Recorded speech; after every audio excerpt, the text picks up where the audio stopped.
Eu mandei o texto para vocês. Sim. Sim. A Jazete tinha sugerido aí, né, falar sobre esse texto. Eu filhei lá, não sei o que eu escrevi lá, que nem eu entendi. Ah, aí é, a gente vai ver aí, tentar entender um pouco da simbologia e acaba trabalhando também outros termos, né? E de maneira geral, por exemplo, o termo Jerusalém, né? Esse contexto vai estar presente em todo o Novo Testamento, né? A ideia que está presente aí. Uma coisa que a gente tem que lembrar, que até eu disse que ia trazer o texto, é que o livro de Apocalipse, quando ele fala de escritura, ele está falando do Antigo Testamento. Ele não está falando da Bíblia toda. Até porque. Ela não estava fechada também. Tá ouvindo? Sim, até ela não estava fechada, mas os livros já existiam e circulavam, né? Os do Novo Testamento circulavam, mas não era tido como escritura sagrada. Quando o Novo Sim, Testamento não fala de livros, não escritura, livros. é só relativo realmente ao Antigo Testamento. A ideia de um Novo e um Antigo Testamento só vai surgir no final do século IV, quer dizer, bem depois que o Apocalipse foi escrito. E isso, assim, para a gente que estuda a Bíblia, é uma percepção importante, porque às vezes a pessoa lê o texto, né, dizendo que toda escritura é inspirada por Deus. Ele está falando do Antigo Testamento. Ele não está falando dos livros do Novo Testamento. Isso aqui para nós Ricardo, é novo e antigo. eu estava, aquela capítulo 4 e 5 ali, que ele fala da visão do trono, tem muita relação com a visão tanto de Ezequiel, quanto Isaías, quanto Daniel, né? Há muita similaridade, né, na visão. Será que não era também uma influência desses escritos que eles tinham e não fugiu muito assim? Ele estava vendo algo que ele não sabia descrever, então era o que ele tinha na mente, era esses escritos, então ele coloca mais ou menos a base do que ele já conhecia. Não, sim, a literatura apocalíptica, da onde surge o livro de Apocalipse, ela é derivada da literatura profética. Então, a simbologia do livro de Apocalipse, por exemplo, é muito parecida com a simbologia dos livros proféticos, né, de esperança, a ideia de um Deus que é soberano, a ideia de denunciar a injustiça. Então, isso vai estar muito presente, tanto na literatura apocalíptica, como na literatura profética, porque a apocalíptica é derivada da Sim, eu digo profética. assim, a E descrição quando lá você que ele fala da faz do trono, trono, né? Que ele faz do trono, daqueles elementos ali. então, é essa ideia da dinâmica do trono, da simbologia da majestade, poder, autoridade, isso é presente dentro do contexto cultural deles. Na nossa realidade não tem mais sentido, né? Porque a gente não tem rei, não tem rainha. Mas naquela época, a ideia de manifestar uma autoridade divina num trono era um símbolo claro de poder, soberania e autoridade. Então, não é necessariamente uma cópia dos livros proféticos, mas era um símbolo comum para o contexto da época. Né? Então, era uma forma de se entender a questão da autoridade de maneira comum.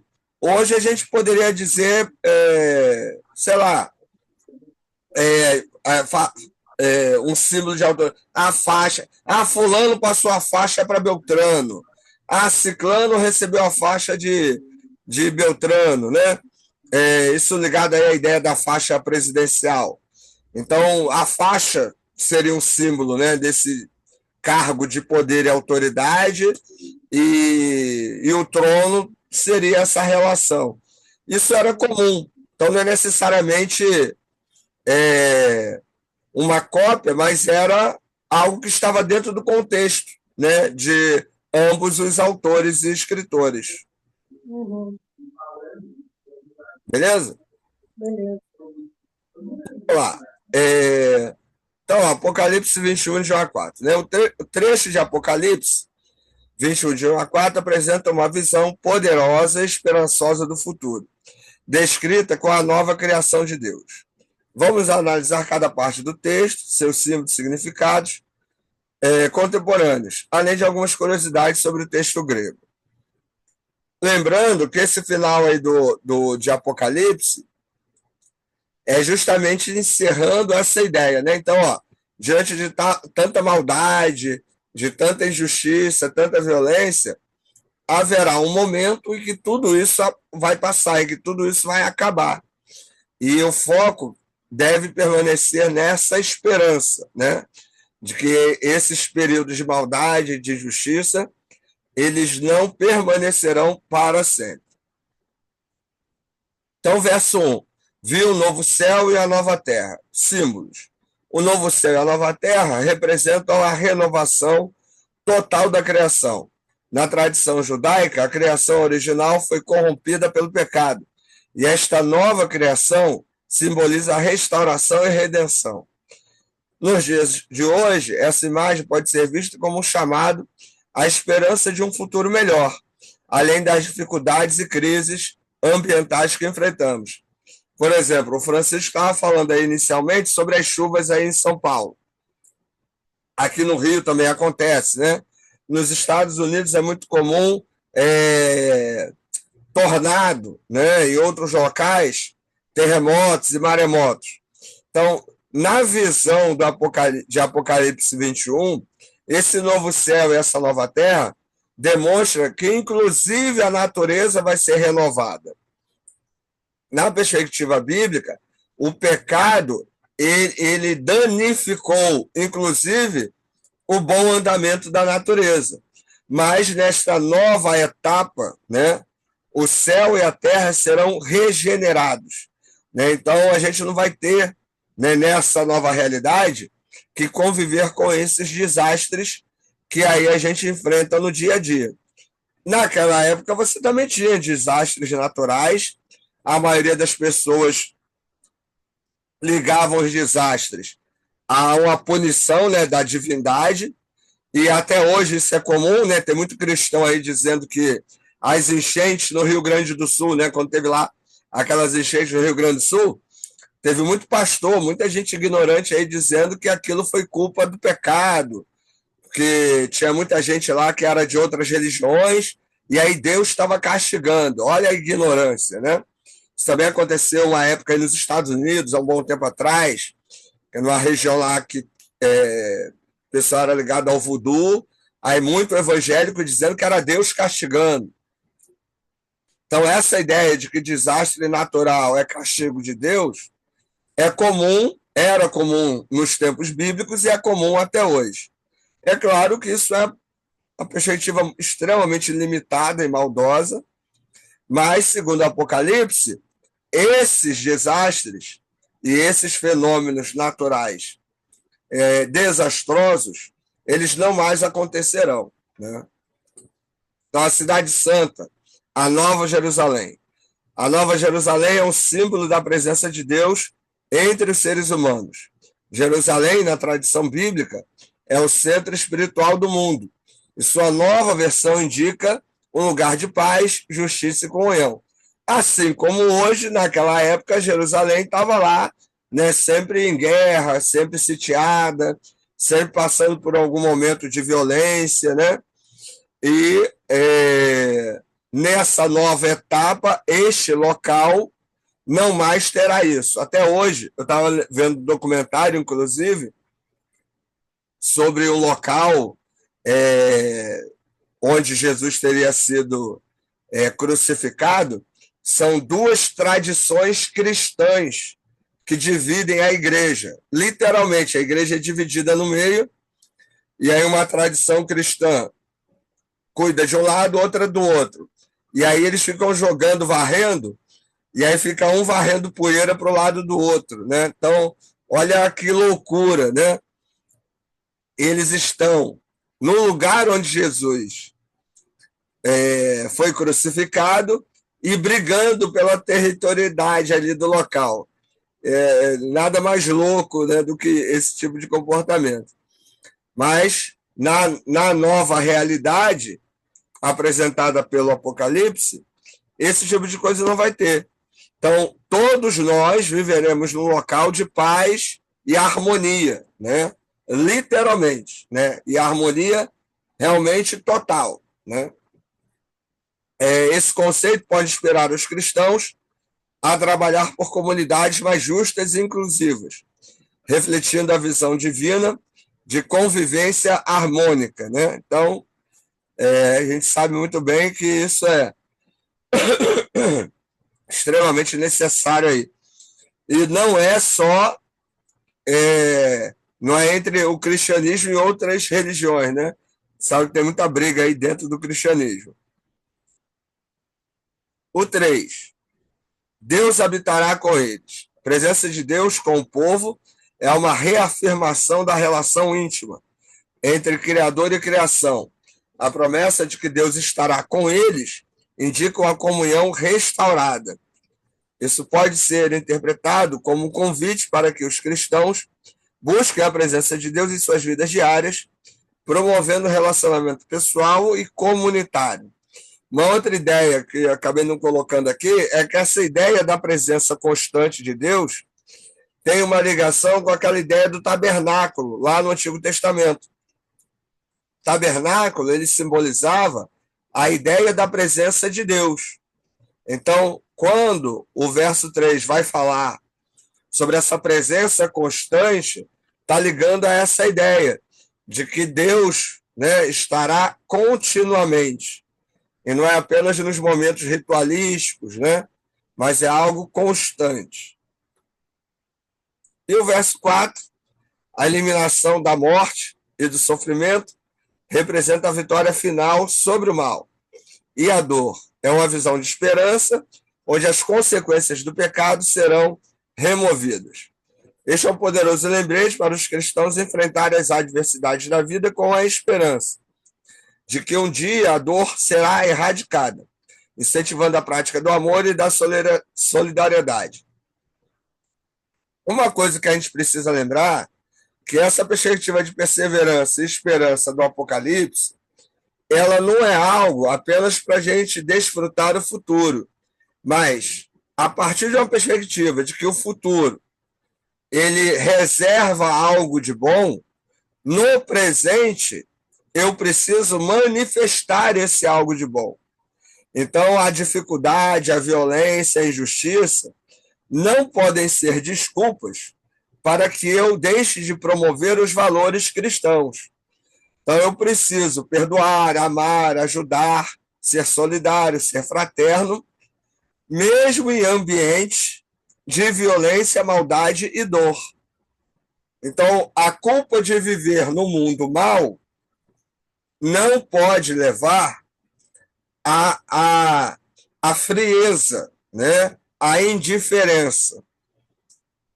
E esse é o grande desafio, aliás, de todo o Novo Testamento. O Novo Testamento ele faz uma promessa futura sobre a presença de Jesus, né? Sobre o retorno de Jesus.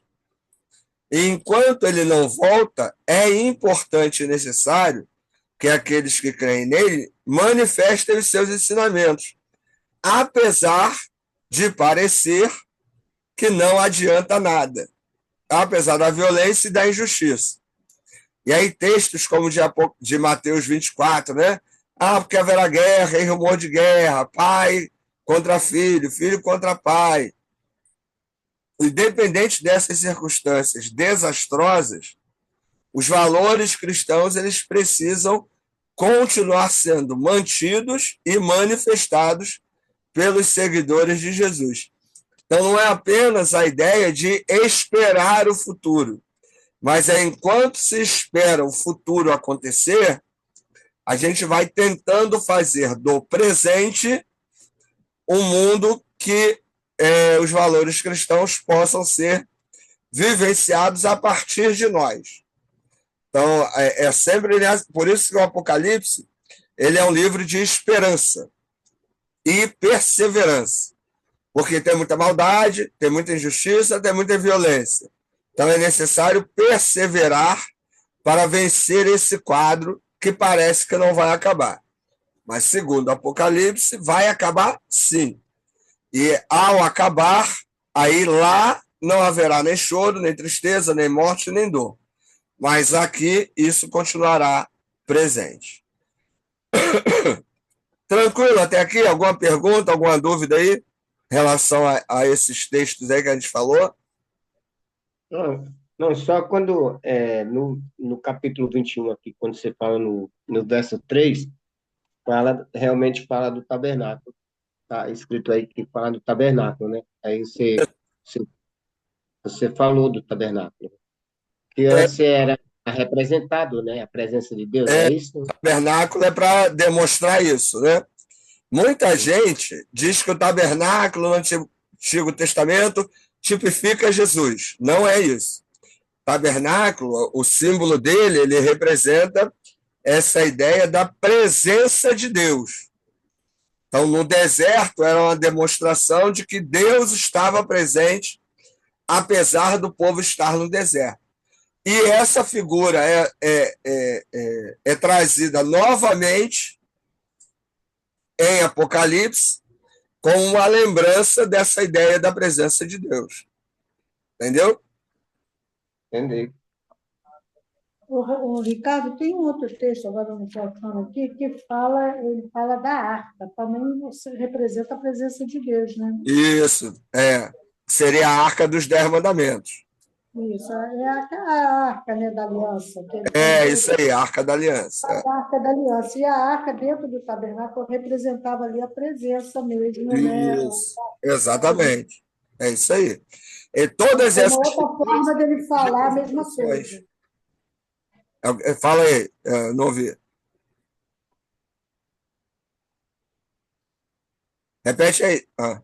Ele. Não, você falou um negócio antes aí. Não, em outra parte que ele fala da Arca da Aliança, que foi uma outra forma dele falar a mesma coisa aqui de 21. Sim, é isso aí. É outra maneira, né, de apresentar a ideia da presença de Deus. Apresentada a presença de Deus. Isso. Vocês vão perceber que esses símbolos são todos do Antigo Testamento.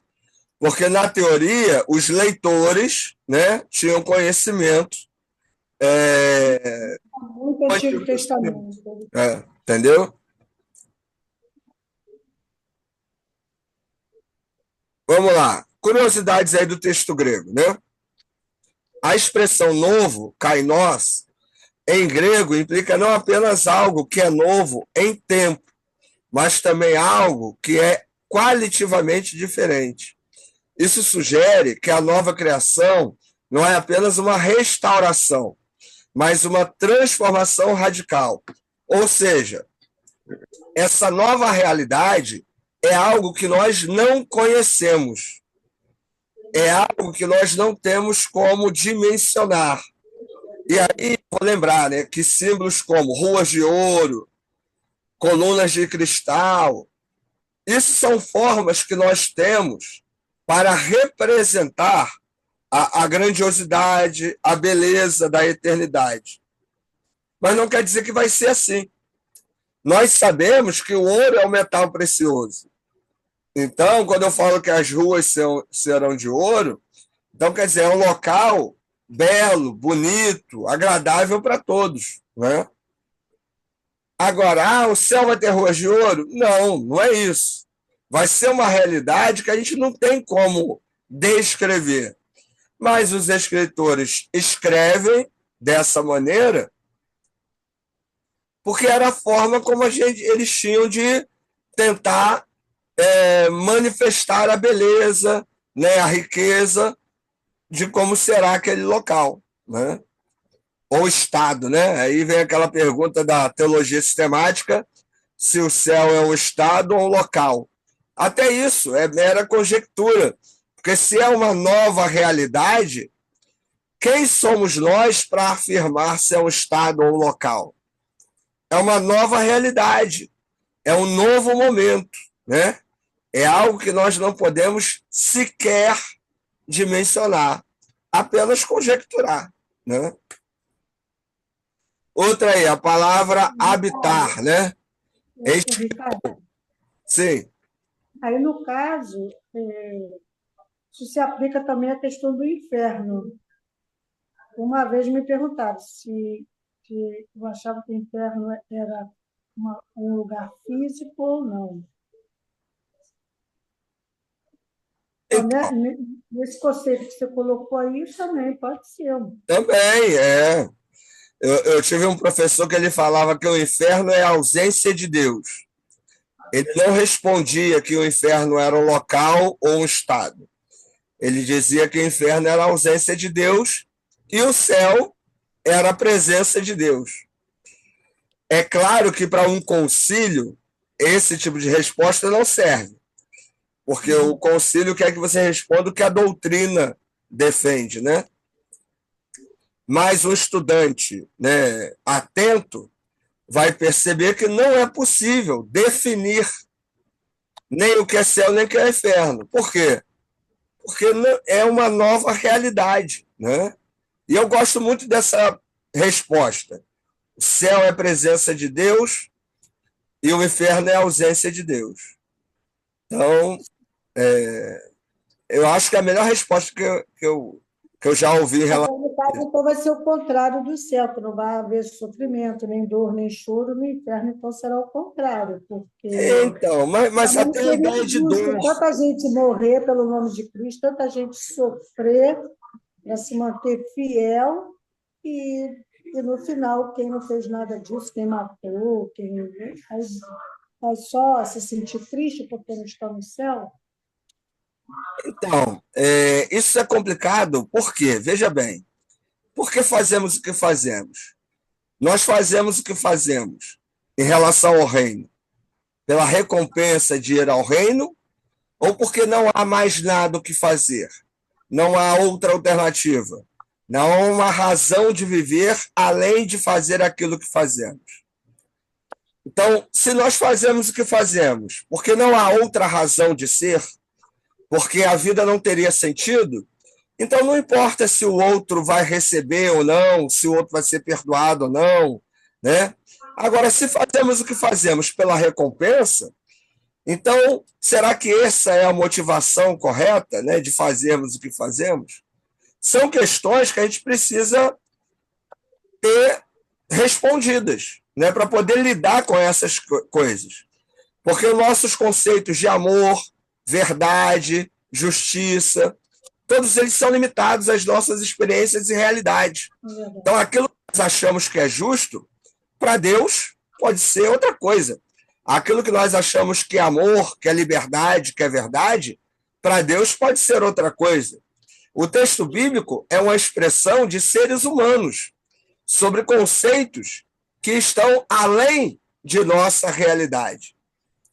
Então, muito do que fazemos, inclusive na teologia, é conjecturar, né? Então, a própria ideia do que é justo e do que não é justo é difícil, né, a gente definir. Então, para essas questões, não existe uma resposta fácil e nem simples, pelo menos no meu ponto de vista. Eu acho que é sempre uma dinâmica, né? A gente está tentando entender isso. Agora, responder, eu não sei se é possível, entendeu? Mas tem que ter também aquele texto lá, né, dos salvos que clamavam por justiça ali. Eles cobravam até quando? Até quando? De uma certa forma, era uma cobrança. Né? A posição de Deus com relação àqueles, né, que os mataram, que transgrediram e tal. Não que eles não soubessem que fosse haver isso, né? Eles era quase assim uma reclamação pela demora, né? Sim. Então, mas será que esse texto é suficiente para se estabelecer uma doutrina sobre a ideia da justiça de Deus?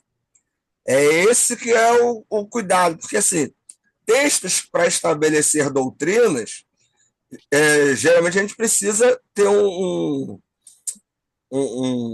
contexto maior e mais amplo, né? Então, é difícil. Eu acho que é complicado responder isso. Se você me faz uma pergunta direta sobre esse tema, eu diria, não sei, Não sei o que Deus pensa em relação a isso. E não há um texto claro sobre isso. Então, qualquer resposta seria mera conjectura. E aí, cada doutrina vai estabelecer a sua resposta, a sua maneira de ler e de entender. Cada igreja, denominação, cada líder religioso vai criar aí a sua ideia. Agora, dizer que biblicamente há um texto ou alguns textos que respondam a isso com exatidão, eu acho difícil. Valeu. Beleza? Então, ó, vamos lá. Palavra, então, habitar, né? Eskenon. Tem raízes no conceito de Deus, né? Tabernaculando, ou seja, estando presente entre seu povo, evocando a imagem do Antigo Testamento, onde Deus estava presente em meio ao seu povo, né? Então, essa ideia do tabernáculo é bem legal, porque vai representar essa perspectiva da presença. Não é que no céu vai ter um tabernáculo grandão lá e Deus vai ficar lá sentado recebendo as pessoas, né? Mas é um símbolo aí da presença. Então, se pudéssemos resumir aí a mensagem de Apocalipse 21, de 1 a 4 para hoje. O texto nos convida a viver com esperança e a trabalhar por um mundo mais justo e amoroso. Ele nos lembra que, apesar das tribulações, Deus tem um plano de restauração e que devemos ser agentes dessa transformação em nossas comunidades. Então, lembrando que textos como o de Apocalipse, apesar de aparentemente falarem do futuro, eles são um desafio para vivermos essa mensagem no presente, né? Não apenas apontando para aquilo que vai acontecer, mas para que, de alguma forma, possamos trabalhar para que no já, né, essa realidade possa se manifestar de alguma maneira. A partir desse conteúdo aí, tem algumas perguntinhas, aí vocês leem as perguntas, respondam aí, depois me enviem aí, como a gente sempre tem feito aí. Beleza? Dúvidas, Beleza. perguntas aí em relação a esse conteúdo? Fala aí. Beleza. Então, só estávamos nós três? Eu, o Não, professor tá e José. falando também, tá assistindo aí. Só 4 hoje. Só 3, né? Estamos em três.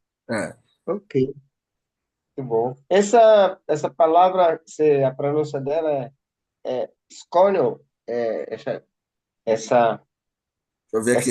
grego, habitar, ela é grega, né? Tá.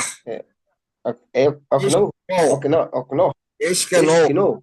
esquinou, Opa, calma. esquinou, Esquenou. esquinou. Ah, esquinou. Eu Esquenou. tenho que falar carioca, porque palavra não é? Eu falo Eu carioca, hein? falo essa Eu só falo esquerda. com essa assim, esquerno, e você Esquenou. fica mais certa a pronúncia. É o S chiado. É o S carioca. Tá certo, ok. Beleza, gente? Então é isso. Aí depois eu mando aí a aula gravada aí para vocês. Então, aqui também é uma perguntinha. Aqui também tanto faz o tabernáculo, a presença de Deus, como a Arca da Aliança, né? Como o José citou aí. São símbolos da presença de Deus. As duas estão corretas, né?